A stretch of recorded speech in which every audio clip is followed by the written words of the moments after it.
One of the most important things is it kills cancerous cells. Because it's a spermicide, it must be consumed in small quantities. These cancerous cells in our body, they consume usually about 27 to 28 times of food than the normal cells. You will see the cancerous cells will all die by themselves. It takes a lot of effort and resources to make such videos, so please support us by watching the video till the end and share it with as many people as you can. On Friday, the 2nd of February, people of India went into shock after hearing the death of a young famous celebrity Poonam Pandey due to cervical cancer. This was after her manager put out a grieving post on her Instagram page. Less than 24 hours after that, on 3rd of February, events took a turn for the worse when Poonam announced that she had faked her death. She is still very much alive and further spoke about the HPV vaccine which could prevent one from this cancer. Now, while this death stunt is being put under a lot of scanner, it is no news that cancer deaths are real and happens to be the second leading cause of death in the world. Let's find out the yogic steps to prevent cancer from Sadhguru. When I say cancerous cells, every one of our bodies has cancerous cells,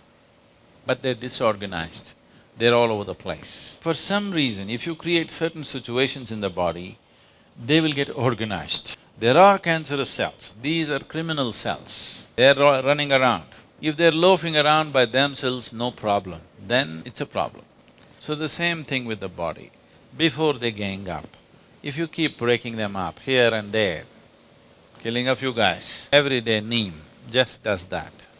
It just reduces. It keeps the number of cancerous cells in the body within a certain percentage where it doesn't really gang up against the system. So it's a very important thing to consume neem. Only thing about neem is if you consume it in excess quantity, it also kills the sperm cells.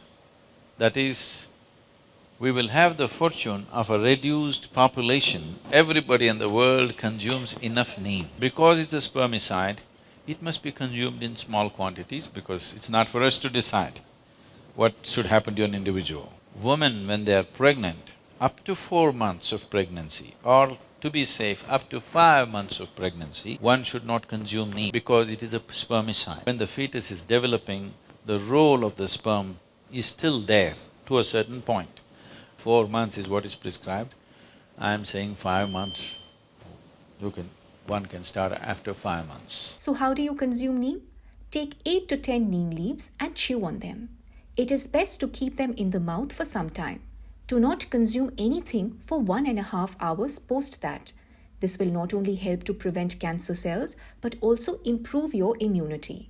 In case you don't have raw neem leaves, you can make a small marble-sized ball from the neem powder that you get in the markets. Roll it into a ball by adding some water and consume this on an empty stomach first thing in the morning. If you consume this with a turmeric ball, the benefits will get more amplified. The parasites from the intestines get removed along with adding ojas, which is a non-dimensional form of energy. If the ojas in the system is strong, then cellular regeneration is quicker, recovery from illnesses is quicker, and the frequency of sickness also goes down. Now let's look at the second solution from Sadhguru. Yogic system, this is a simple logic. These cancerous cells in our body, they consume usually about 27 to 28 times of food than the normal cells. So, if you space out your meal, an ideal spacing between one meal and the next in the yogic culture is 8 to 12 hours. If you space out 8 hours meals, you will see the cancerous cells will all die by themselves because they cannot survive without food. Other cells will survive. So always we fixed it, morning one meal, evening one meal, no in-between eating. And once in a way, every month, twice a month or once a month, people are practicing one full day, no food. These are simple ways to control this. Apart from that, there are various other things. Above all, if your mind and body is in a certain ease, these will not survive. If your mind and body is in a certain sense of strife, then these will survive, and not only survive, they will flourish.